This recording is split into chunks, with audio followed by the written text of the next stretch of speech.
Tudo bem com vocês? Vamos lá, mais uma vez, mais um domingo, falando sobre um tema muito importante que todos nós precisamos falar, relacionado à saúde mental. Vamos falar bastante coisas, temos muito ainda o que conversar a respeito desse assunto. Vai ser uma live muito ampla a respeito desse tema. Enquanto isso, vão compartilhando com quem vocês gostariam de se beneficiar com essa live. Tentem dividir com algumas pessoas aí que vocês podem compartilhar. Manda a setinha aí como se você estivesse compartilhando uma foto, enfim, mas tem como compartilhar a live também. Bom, o tema hoje é saúde mental. E assim, quando a gente fala sobre saúde mental, é muito comum a gente entender assim, que é como se a gente necessitasse de um cuidado um pouco maior com relação à nossa própria cabeça, né? Assim, as coisas que passam na nossa própria cabeça.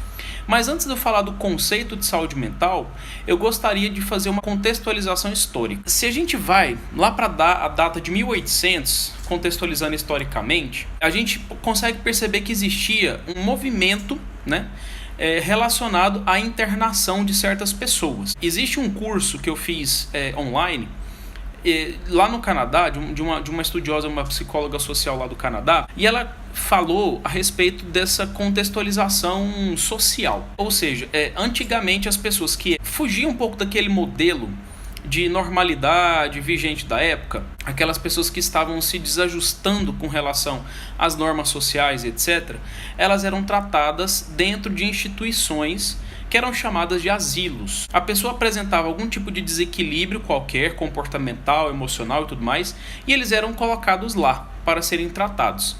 E isso foi fazendo com que as pessoas fossem ficando à margem da sociedade. Ali começou um modelo de institucionalização do tratamento de pessoas com doenças mentais, com problemas mentais. E aí nesse processo, a gente foi percebendo que ao longo da história da humanidade, esse modelo ele foi fortalecido por um tempo, porque ficou do século XIX, por volta de 1800, até aproximadamente metade do século XX para frente. E aí, nesse processo, o que aconteceu? As pessoas começaram a ficar muito mais degradadas humanamente. Esse processo de degradação humana, ele foi acontecendo, e o método de tratamento, ele foi piorando. E um dos métodos utilizados eram choques que eram dados nos pacientes. Os pacientes passavam por situações de muita degradação mesmo. E por uma época, data de 1973, um pesquisador chamado Rosenhan, ele fez um experimento muito interessante.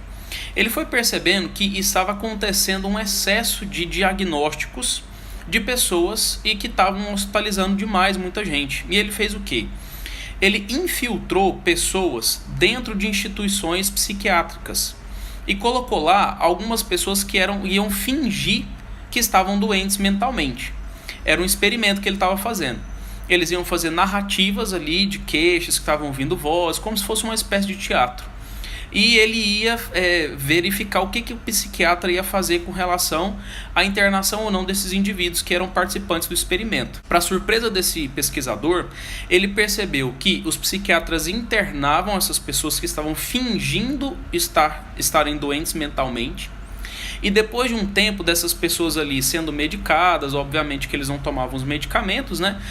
O próprio pesquisador fez uma ligação falando de que a instituição deles, estava passando por um experimento e que tinham pessoas infiltradas que não eram doentes mentais. Aí o que o pessoal dessa instituição fez?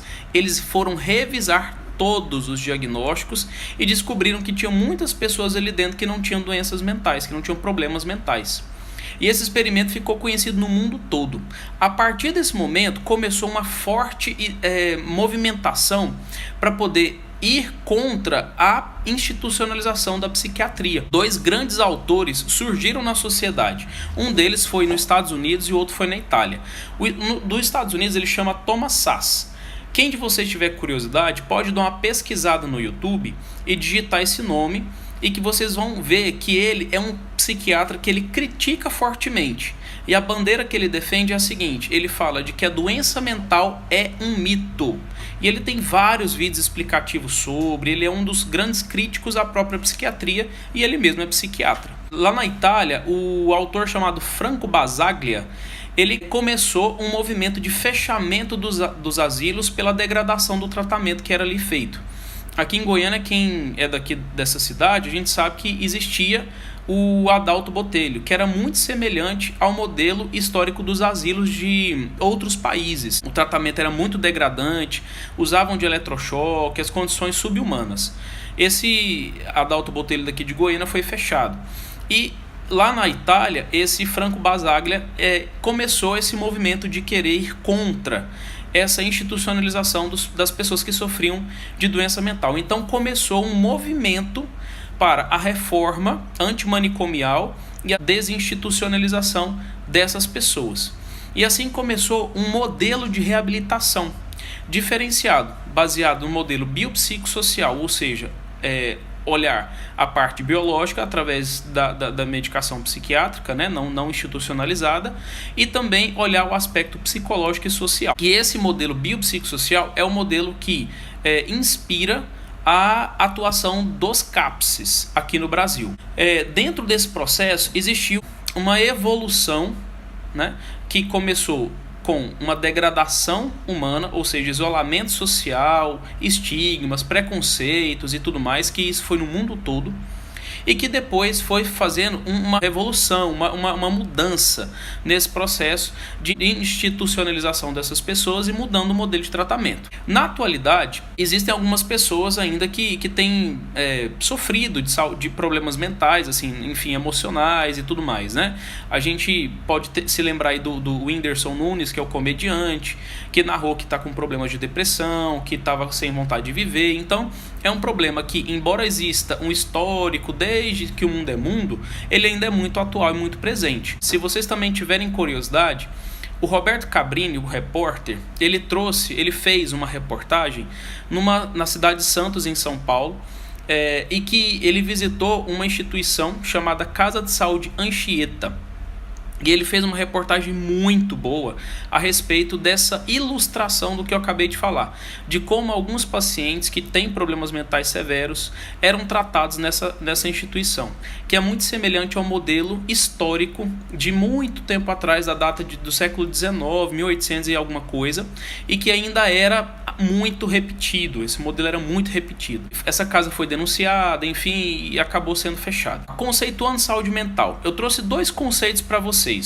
Um conceito que vem da psiquiatria e o outro conceito que vem da psicologia. Aliás, três conceitos. E outro que vem da Organização Mundial da Saúde.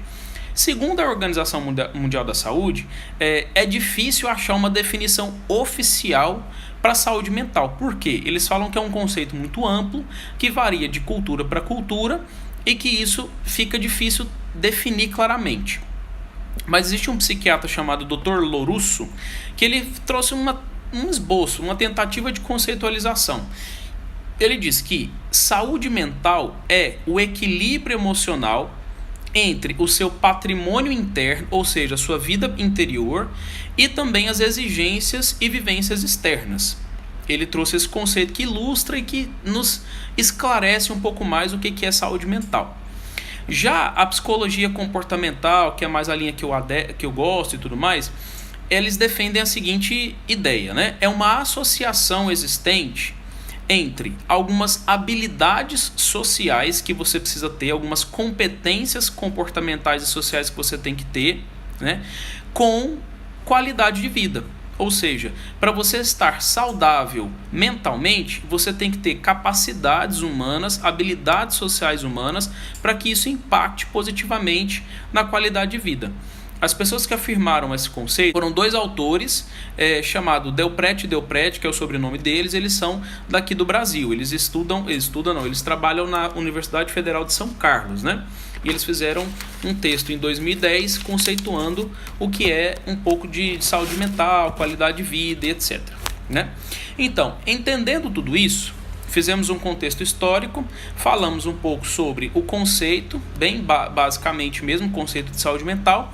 Agora vamos falar diretamente do que influencia a saúde mental.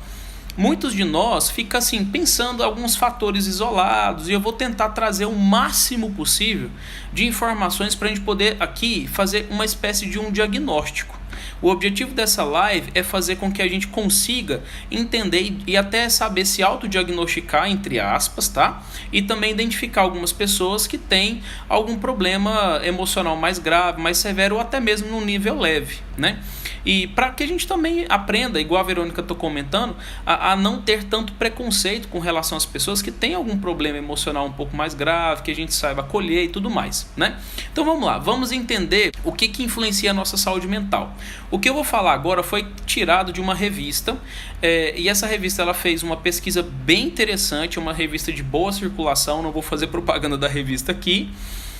E ela trouxe, a data dessa pesquisa foi recente, é maio, se não me falha a memória, desse ano, alguma coisa assim. E também ela trouxe algumas pesquisas muito interessantes, né? Eu vou destacar fatores sociais, fatores psicológicos e fatores físicos, além dos fatores espirituais, que eu não vou dar tanta ênfase, mas eles vão estar inseridos aqui. Então, beleza. A revista ela trouxe uma pesquisa estrangeira, enfim, chamada Conflict and Health, de 2009, do Departamento de Políticas de Saúde Pública de Londres e da Uganda também. Então é uma pesquisa estrangeira, né? Mas enfim, ilustra bastante porque é um fenômeno bem mundial. Dos fatores sociais dessa pesquisa, eles identificaram que o local de nascimento que as pessoas nascem, enfim, ele é um fator que pode influenciar na saúde mental.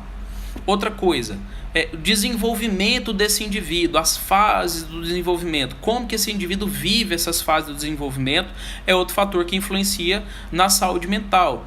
Se ele consegue falar, se ele consegue escrever, ter acesso a brinquedos, a educação, a esporte, a cultura, né? A vida que se vive. Anteriormente eu citei o caso do Whindersson Nunes, né, que saiu de uma situação de bastante necessidade e foi para uma situação de muita fama, né? Ou seja, a vida em que se vive influencia na saúde mental. Ou seja, o trabalho também, a quantidade de trabalho, o excesso de trabalho, o tipo do trabalho também pode influenciar nessa saúde mental, emocional, física e comportamental. O fator idade também pode influenciar. Se a pessoa está mais nova, ela reage de um jeito. Quanto mais velha, isso muda, esse padrão muda bastante. O lugar, né? Se o lugar é super populoso,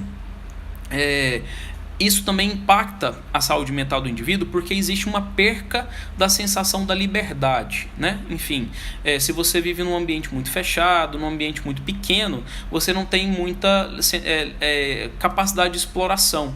É uma queixa bastante comum em quem vive em cidade de interior, né? Outra situação que influencia é a pobreza, ou seja, você passar por bastantes necessidades materiais, físicas mesmo, pode atrapalhar e influenciar diretamente na saúde mental. Outro fator, percas materiais significativas, seja de um carro ou de algum bem muito valioso. Isso também pode influenciar na sua saúde mental. A fome, que entra um pouco dentro do aspecto da pobreza, né? Isso também pode fazer o indivíduo sofrer alguma coisa na saúde mental. O ambiente insalubre, você viver num lugar com muita fonte de estresse, muitos incômodos, muito barulho, isso também pode impactar na sua saúde mental, né? Conflitos relacionados à sexualidade também pode influenciar na sua saúde mental, seja com relação ao preconceito, à discriminação, à violência aplicada, né? Que isso é um componente mais social, dependendo da forma que você lida com sua sexualidade e também o próprio gênero, né? Os conflitos de gênero, no caso, né? Enfim, isso também é um outro fator que influencia na saúde mental. Agora, os fatores psicológicos que podem influenciar na saúde mental. Primeiro ponto, eventos traumáticos, ou seja, qualquer tipo de situação densa emocionalmente e que o indivíduo não estava preparado para lidar com aquilo, trouxe um grande sofrimento emocional, influencia. Outro ponto, preocupações. Isso é um outro componente. Se a pessoa ela tem uma grande preocupação com relação ao futuro, com relação ao passado, com relação ao presente, teme muitas coisas ruins de acontecerem, que tem uma certa correlação com o outro componente, que é a vulnerabilidade. Ou seja ela material, de você perder alguma coisa, envolver um risco qualquer, ou uma vulnerabilidade física, de você ser agredido, de você ser maltratado, de você ser oprimido fisicamente mesmo, né? Você ser obrigado, né? Assim, algo mais da vontade. Você ser obrigado a fazer algo que você não quer, que é um dos componentes de opressão. Isso influencia também negativamente na saúde mental, né? As percas emocionais, se você tem um apego relacionado a alguma coisa, seja ela de baixo valor ou de alto valor financeiro, qualquer tipo de perca também pode influenciar no seu estado de saúde mental, né? O estresse, se você tem uma rotina muito estressante, se trabalha com alguma coisa que tem muito estresse, isso também influencia na sua saúde mental. Por exemplo, a profissão de policiais, né? De bombeiro, de médico, até a própria profissão de alguns artistas que vivem sob pressão, essas coisas assim. Isso também influencia. E até um dos indicativos de um alto índice de suicídio, né? A sociedade tem vivido bastante esse componente do estresse.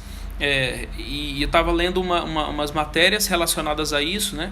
Essas profissões muito estressantes, como às vezes algumas instituições elas negligenciam totalmente o tratamento da saúde mental dessas pessoas, principalmente aquelas que vivem dentro de um nível de risco muito alto. Isso é um outro componente dos fatores psicológicos. Então, vamos agora para os fatores físicos. Dentro dos fatores físicos, temos lá doenças crônicas ou de difícil manejo ou tratamento. Isso é uma coisa que impacta negativamente ou positivamente, dependendo do prognóstico da cura, do tratamento do indivíduo. Desnutrição. Como eu tinha falado anteriormente sobre fome, que era um fator mais social, enfim, físico, né? A fome ela se torna um fator físico, né? E a desnutrição é uma consequência, então isso impacta na saúde mental do indivíduo. Contaminação por ambiente de trabalho ou alguma outra coisa, né? Ou seja, se o indivíduo trabalha com elementos radioativos ou então elementos perfluorocortantes que pode contaminar de alguma forma, isso pode impactar na saúde mental e contrair alguma coisa ali complicada, né? As percas físicas, né? Eu falei das percas materiais, mas a perca física também impacta, ou seja, um indivíduo que tem o corpo íntegro, normal, ok? Acontece um acidente que ele perde uma perna, ou então acontece um AVC que metade do corpo do indivíduo fica sem responder funcionalmente, ele fica paralisado ou funciona parcialmente. Isso também tem um impacto na saúde mental e emocional do indivíduo.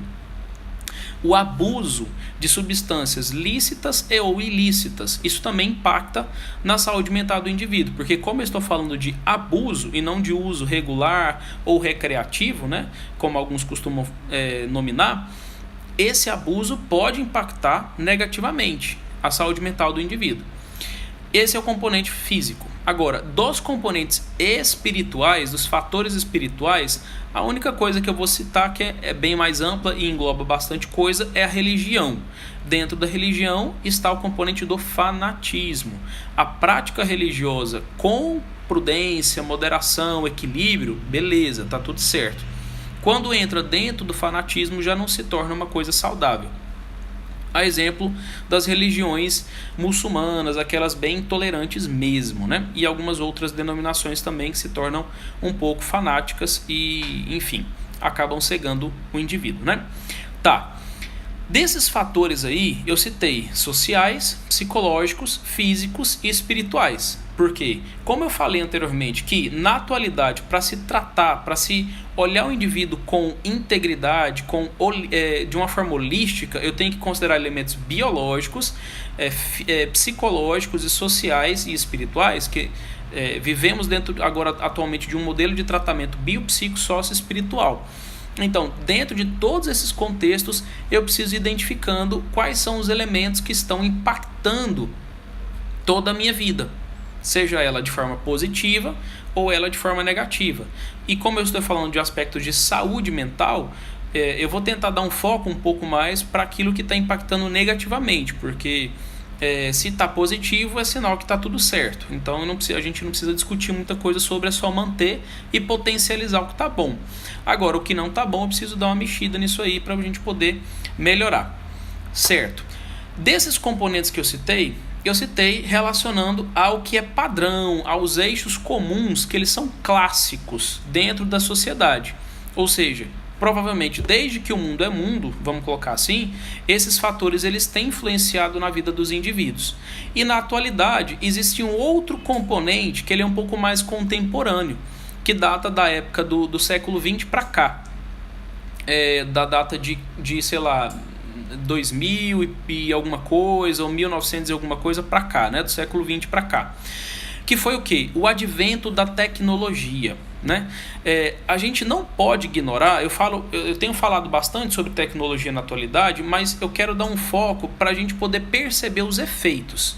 Não sou contra a tecnologia, estou usando dela inclusive agora, mas eu não posso também ignorar de que ela tem um impacto sobre a vida do indivíduo em sociedade. E esse impacto, ele tem consequências, ele tem desdobramentos.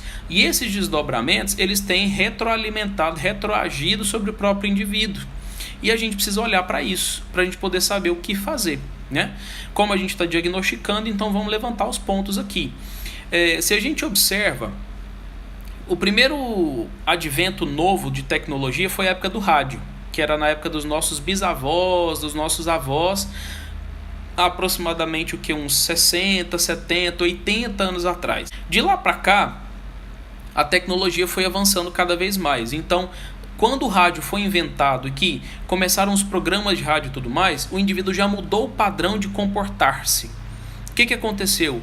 Ao invés dele ficar dedicando interatividade para as pessoas presencialmente, ao vivo, a cores, pois era assim que as pessoas conviviam mesmo, bem mais ao vivo, olho no olho, parte dessa convivência passou a ser ao lado de um aparelho, em que só se ouvia o áudio de um locutor ou de alguma coisa, uma música, uma radionovela, que tinha antigamente bastante, né?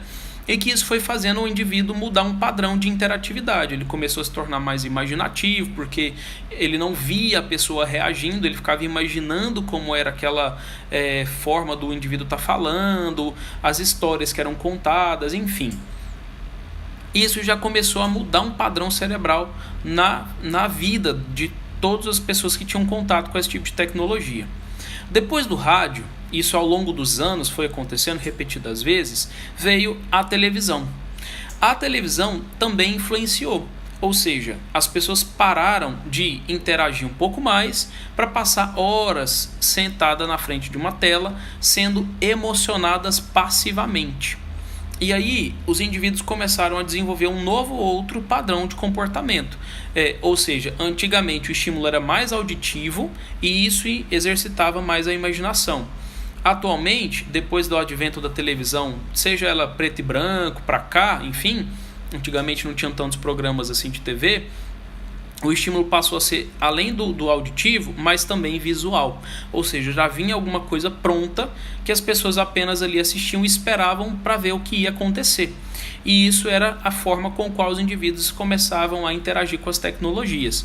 Com certeza trouxe impacto sobre a forma do padrão cerebral dos indivíduos interagirem em sociedade, ou seja, isso foi mudando, esse padrão de interação social foi se alterando. O comentário que acontecia entre as pessoas não eram mais coisas relacionadas à família, ou à fé, ou à sociedade, ou a problemas, ou a trabalho. Eram mais relacionados a outros contextos históricos e de fantasias que eram trazidas ali para a vida daqueles indivíduos. Beleza.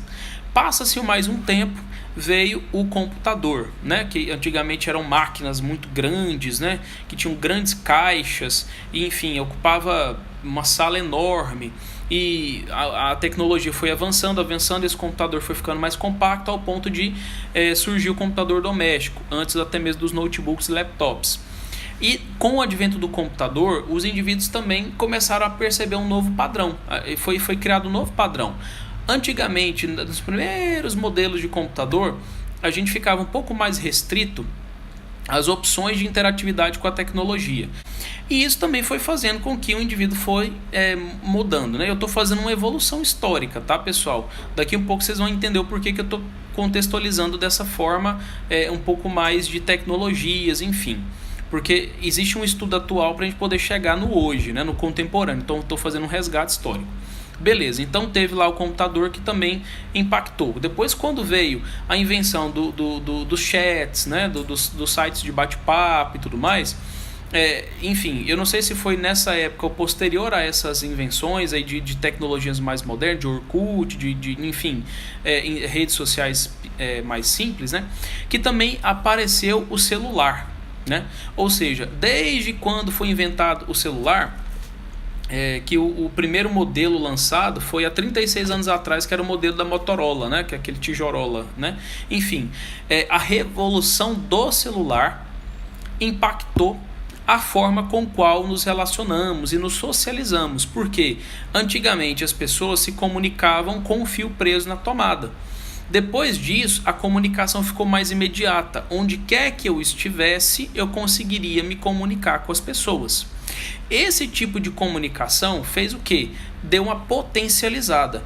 Ou seja, eu me comunico o tempo todo com alguém e esse alguém também se comunica comigo. Então, na atualidade, depois do advento, né, também da internet, 3G, 4G e tudo mais, que eu esqueci de citar essa tecnologia, que está dentro dos bate-papos lá, enfim, isso deu uma potencializada na comunicação, saindo do âmbito real e partindo para o âmbito mais virtual, né?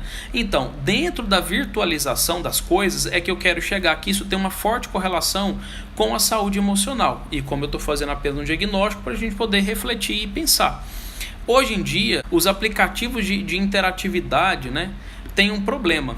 Se você tem uma demora da resposta, isso já atrapalha, né? Isso já tem um problema aí. Com o advento da internet, isso foi fazendo com que a comunicação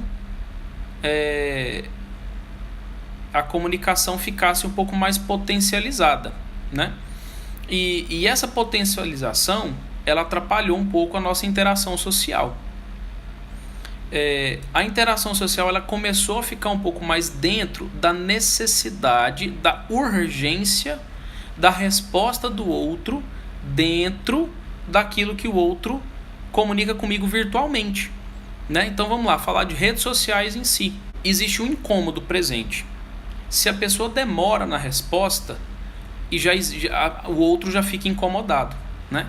Então, eu vou citar aqui algumas pesquisas relacionadas às redes sociais para vocês entenderem o tanto que existe um problema relacionado a isso, né? Atualmente, as redes sociais, elas estão sendo culpadas de um aumento na ansiedade e na depressão, coisas que há um tempo atrás isso não era causa, mas hoje em dia tem sido. Existe uma estatística de que em 10 anos de advento e de rede social e tudo mais, houve um aumento de 18,4% de pessoas com depressão por conta da influência de rede social. E no mundo houve um aumento de pessoas com depressão de 4,4% de pessoas no mundo com depressão por conta de influência de rede social. E isso significa o quê? Simplesmente 4,4% de pessoas no mundo significa 320 milhões de indivíduos afetados negativamente por influência de rede social. Aqui no Brasil, segundo a Organização Mundial da Saúde, o Brasil foi o país que mais teve aumento de ansiedade e depressão de uns tempos para cá, né? Então, isso é uma coisa preocupante, é um fator alarmante. Por isso que é importante refletir sobre isso em se tratando de saúde mental. E houve uma pesquisa com os brasileiros em si, que foi feita por uma revista chamada Global Mobile Consumer Survey, de 2018. O tema da pesquisa foi a mobilidade no dia a dia do brasileiro. E aí eles fizeram uma pesquisa muito interessante. Eles fizeram a contabilização de comportamentos específicos relacionados à interação social virtual. E o que eles perceberam? De que os indivíduos eles desbloqueavam a tela do celular 78 vezes por dia. E olha que interessante, se a faixa de idade dos indivíduos era entre 18 e 24 anos, essa tela de desbloqueio, esse ato de desbloquear a tela do celular aumentava para 101 vezes durante um dia inteiro. Eles perceberam também nessa pesquisa de que 30% das pessoas que eles pesquisaram atrasam para ir dormir porque fica vagueando nas redes sociais. Ou seja, atraso do sono, né? Ou seja, má qualidade do sono. Eles pesquisaram também que 42%, quase 50% das pessoas tentam reduzir o uso da rede social, porém não tem lá muita eficácia. E mais de 60% das pessoas faz uso do celular para resolver problemas do trabalho em horário de descanso e de repouso, né? Ou seja, isso tem feito com que as pessoas impactem negativamente a sua própria saúde emocional, física e psicológica e comportamental somente por uso de redes sociais. Olha que grave isso, né? Então, teve mais coisas. 2018, ainda falando sobre rede social, existiu um jornal que é do Canadá, Journal of Social and Clinical Psychology, que eles fizeram uma pesquisa em 2016, fizeram duas pesquisas, né? Replicaram. Uma delas foi feita em 2016, e essa pesquisa foi feita com o Facebook e Instagram, para eles perceberem o nível de ansiedade e depressão. E o que eles viram? De que o uso dessas duas redes sociais aumentava o nível da ansiedade e depressão nos indivíduos. O que eles fizeram? Eles pegaram 1.095 pessoas e dividiram em dois grupos. Essa pesquisa foi feita em 2016. Eles ficaram por uma semana submetidos a esse experimento. Os dois grupos eram: um grupo teria acesso livre à rede social e o outro grupo ficaria sem acesso à rede social. E o que foi percebido? Eles perceberam que o grupo que não tinha acesso durante uma semana à rede social tiveram efeitos positivos na redução dos sintomas de ansiedade e depressão. Olha isso, uma semana somente reduziu o sintoma de ansiedade e depressão. Interessante isso, né? E eles fizeram uma outra pesquisa também. Eles pegaram outros dois grupos de pessoas, só que não fizeram com relação à rede social, foi ao uso do celular em si. Eles dividiram, assim, colocou um tempo de 3 semanas. E aí, um grupo teria o uso do celular livre e o outro grupo teria o uso do celular por 10 minutos por dia, né? Como se fosse um horário programado, né? E o que eles perceberam? De que o grupo de pessoas que tinha o uso de celular programado apenas 10 minutos por dia, eles reduziam o índice de depressão e ansiedade também. Por que eles perceberam isso, né? Porque o indivíduo ele se sentia menos solitário. Mas não deveria ser o contrário, porque se ele estava interagindo no celular ali e tal, ele não teria que se sentir mais próximo das pessoas, mas não. Por quê? Nós somos pessoas que gostamos de interagir socialmente, porém presencialmente. Nós vivemos no mundo real e é a realidade que nos faz sentir conectados, de fato, e não rede social virtual, né?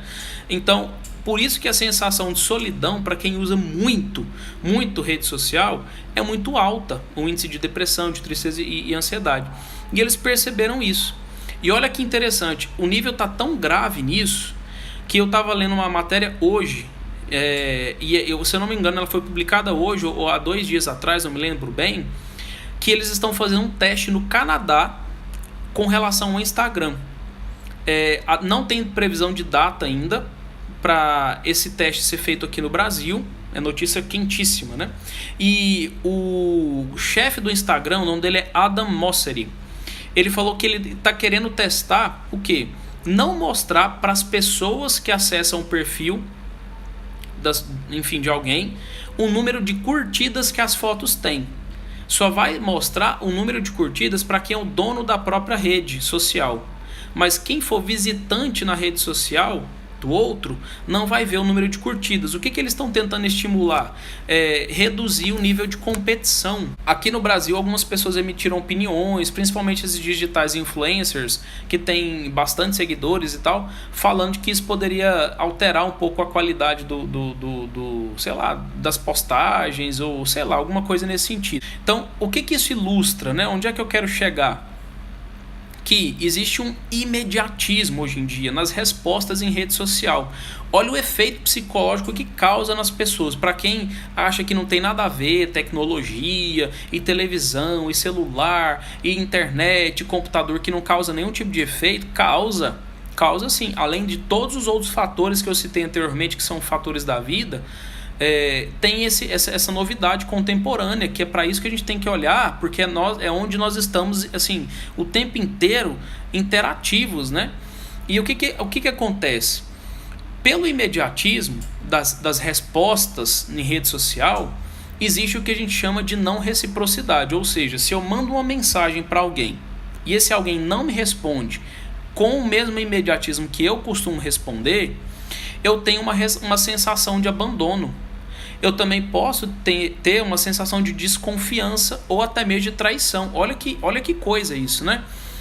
Qual tipo de pensamento pode passar na cabeça de alguém que não respondeu tão prontamente a sua mensagem e que tem esse princípio de imediatismo muito forte? A pessoa pensa assim, não me respondeu, mas eu tô vendo que postou stories lá no Instagram. Ou seja, ela já está com uma sensação de abandono, desconfiança. E aí a pessoa também, alguém pode ver uma foto qualquer lá de várias pessoas numa festa e aí fica vendo que várias foram convidadas e ela não foi, porque ela não está na foto. Aí ela fica chateada, triste. Nossa, fulana foi na festa e não me chamou. E faz questão de postar as fotos no Instagram para eu ver, para me provocar. É para me provocar. E aí começa a criar um padrão de neurose, quase que beirando uma psicose, né? Assim, um indivíduo rompendo com a realidade, criando uma fantasia que vai se acreditando tanto dentro daquilo e que não tem absolutamente nada a ver com nada, né? Ou seja, isso são os efeitos muito negativos das redes sociais na cabeça dos indivíduos. É um novo padrão de visão de mundo, gente. Isso é muito grave, muito sério, né? O uso do celular não é problema, ele facilita muita coisa mesmo na vida. Só que a forma com qual a pessoa usa esse celular é que é o problema. E na atualidade, o DSM-5, né, e o CID-11, eles nomearam uma fobia nova para vocês, novidade para vocês. Se você tem medo de não poder mais usar o celular, você tem uma fobia chamada nomofobia. Sabia disso? É uma nova forma de você classificar aquelas pessoas que têm medo de não usar mais celular. Nomofobia, esse é o nome, né? Ou seja, está sendo tipificado até como uma doença, né? Enfim, depois eu falo um dia sobre essa questão de patologização da vida, né? Então, qual que é o conselho que eu dou para vocês, pessoal? Saibam ponderar o uso do celular, né? E dentro daqueles componentes que eu citei no começo da live, busquem vocês tentarem dar qualidade para aqueles elementos que não estão tão legais assim, sejam eles físicos, sejam eles psicológicos, sejam eles emocionais, sejam eles espirituais, enfim. E também ressignificar as prioridades de vida, né? Ou seja, celular não é importante 100%, assim como outras coisas, né? E para vocês que tiverem curiosidade, como eu estou citando alguns exemplos de pessoas aí da sociedade, da mídia, né? Tem um cantor muito famoso atualmente chamado Thiago York, aquele que lançou aquela música Amei Te Ver e outras assim, que ele ficou aproximadamente uns 2 anos afastado das redes sociais, propositalmente, dizendo ele, né? E ele voltou atualmente com um álbum chamado Desconstrução. E nesse álbum tem uma música lá que ele fala exatamente isso, uma crítica sobre o uso excessivo dessas redes sociais que tem impactado negativamente o psicológico das coisas, das pessoas, né?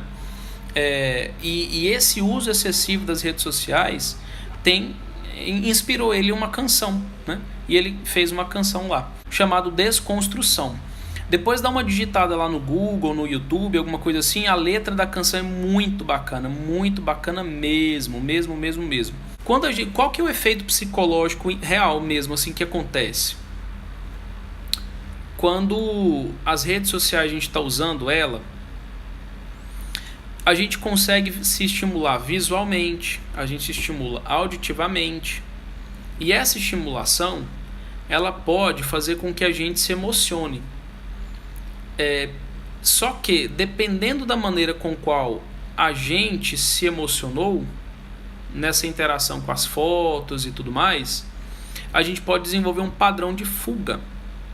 Ou seja, qualquer desconforto que eu vivo na minha vida real, eu passo a viver uma fuga, buscando redes sociais para eu me anestesiar daquilo, porque a rede social faz isso.